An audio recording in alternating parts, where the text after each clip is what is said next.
Sidang perkara pidana nomor 347 garis miring pidana B garis miring 2024 tentang pelecehan, penguntitan, dan pembunuhan atas nama terdakwa Deilan Maulana dibuka dan dinyatakan terbuka untuk umum. Kepada jaksa penuntut umum, apakah sudah siap? Siap, Yang Mulia. Kepada penasihat hukum, apakah sudah siap? Siap, Yang Mulia. Mohon jaksa penuntut umum untuk membacakan dakwaannya.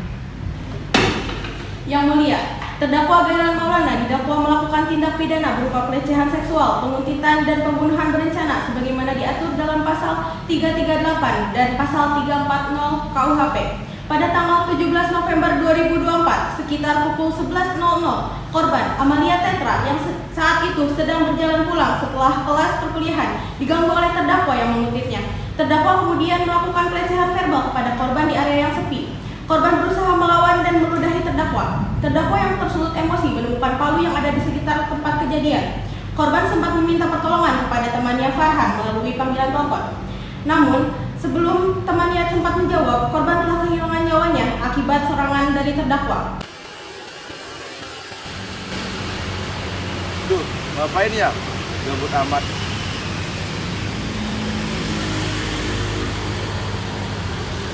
Kiu, cewek, mau kemana? Mau abang temenin gak? Sialan, gue dicuekin.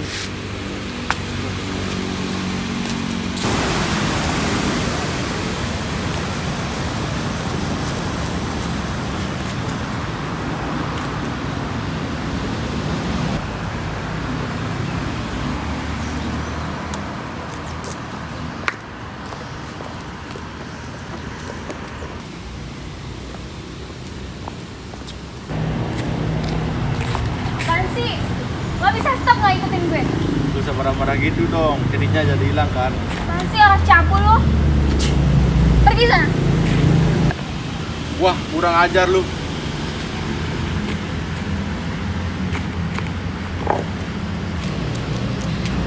Halo, sini dong.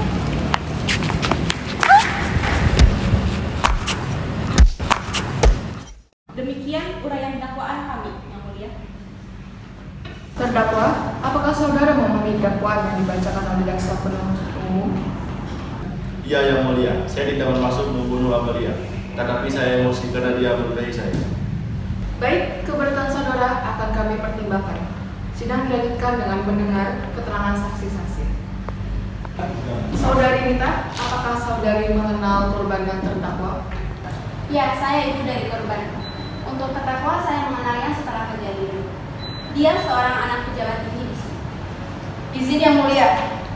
Saksi mengatakan bahwa terdakwa adalah pelaku hanya berdasarkan informasi setelah kejadian. Apakah saksi melihat langsung kejadian tersebut? Tapi ada temannya marah.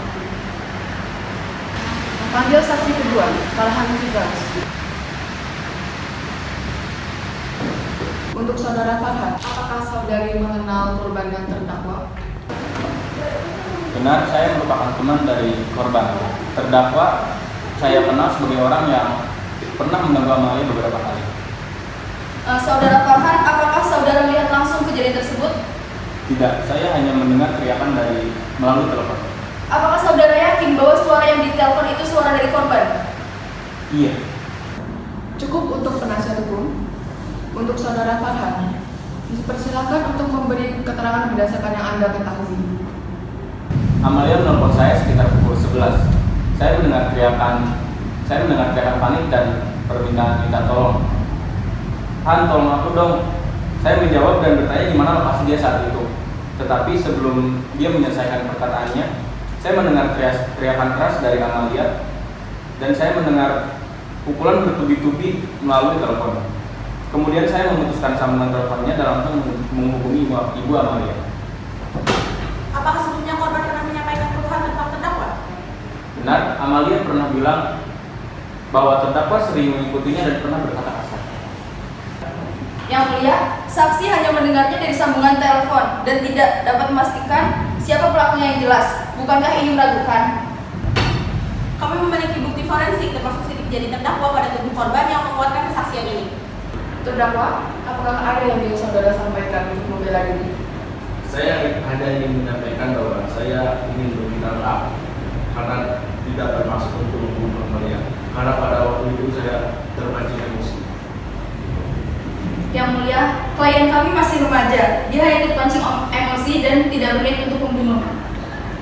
Yang mulia, kami melihat adanya indikasi intervensi kekuasaan. Ayah terdakwa adalah pejabat tinggi yang mencoba mempengaruhi jalannya penyidikan.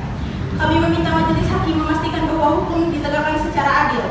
Berdasarkan bukti dan kesaksian yang telah disampaikan, kami menuntut terdakwa dengan hukuman penjara seumur hidup karena tindakannya telah mengakibatkan hilangnya nyawa seseorang. Yang mulia, keluarga terdakwa hanya berusaha untuk mendukung anaknya. Jangan kaitkan dengan kekuasaan. Namun, kami mencatat adanya laporan bahwa proses penyidikan sempat tertunda karena alasan tertentu. Ini adalah gambaran nyata bagaimana hukum sering tumpul ke atas dan tajam ke bawah. Apakah keadilan hanya milik mereka yang punya kekuasaan? Sidang ditunda untuk pembacaan putusan. Oh, jadi bapaknya DPR ya? Iya, bapaknya DPR.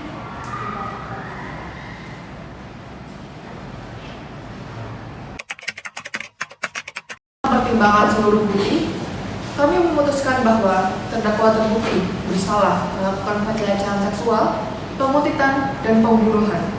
Namun, karena usia terdakwa yang masih remaja dan pertimbangan tertentu, hukuman yang dijatuhkan adalah 15 tahun penjara.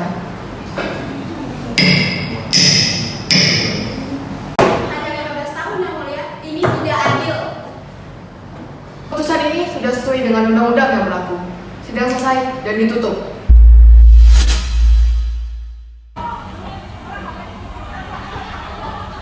Ungkapan tumpul ke atas tajam ke bawah merupakan kritik tajam terhadap sistem hukum yang dianggap tidak adil dan tidak konsisten dalam penerapannya.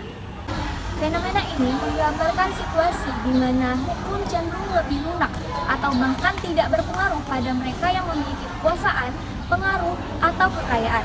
Sementara masyarakat biasa, terutama yang lemah dan tidak berdaya, justru lebih rentan terhadap sanksi. Akibatnya, keadilan seolah menjadi barang mewah yang hanya bisa dinikmati oleh segelintir orang. Ketimpangan ini melahirkan ketidakpercayaan publik terhadap sistem hukum, memicu konflik sosial, dan menghambat pembangunan negara yang berkeadilan. Perbedaan perlakuan hukum ini sering terjadi di berbagai faktor kehidupan, seperti korupsi, nepotisme, dan lemahnya terhadap penegak hukum.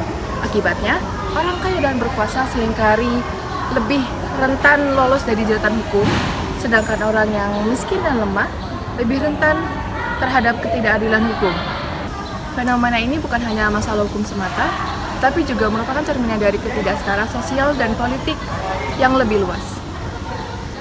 Untuk mengubah situasi ini diperlukan upaya yang sistematis dan berkelanjutan, mulai dari reformasi hukum yang komprehensif, peningkatan transparansi dalam proses peradilan, dan yang ketiga adalah penguatan partisipasi masyarakat dalam upaya pengawasan dalam proses penegakan hukum. Hanya dengan demikian kita dapat mewujudkan cita-cita negara yang berkeadilan bagi seluruh rakyatnya.